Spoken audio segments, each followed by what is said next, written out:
শহরের ব্যস্ত বাজার, সবাই দৌড়াচ্ছে, শব্দ ভিড় তাড়াহুড়ো।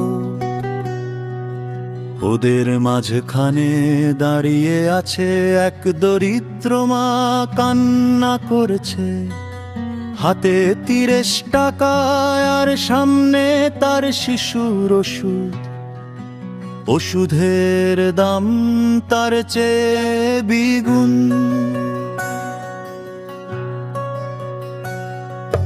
মানুষ পাশ কাটিয়ে যাচ্ছে, কেউ একটা ছুটে থাকা অশ্রু কেউ দেখছে না। হঠাৎ এক তরুণ আবির থেমে যায়, নরম কণ্ঠে বলে, আপা কি হয়েছে? মা শুধু বলে, বাবা আমার কাছে টাকা কম।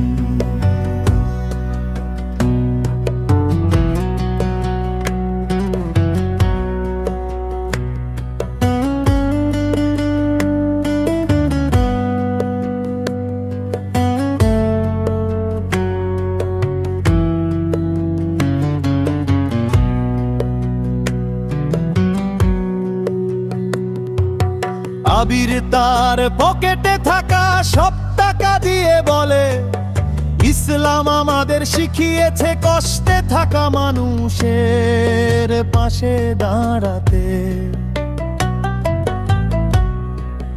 ওই মা হাত তুলে দয়া করে, তার চোখের পানি যেন পৃথিবীর সব অমানবিকতা ধুয়ে দেয়। সেদিন আবির বুঝলো, ইসলাম মানে শুধু ইবাদত নয়, মানুষের মুখে হাসি ফোটানো।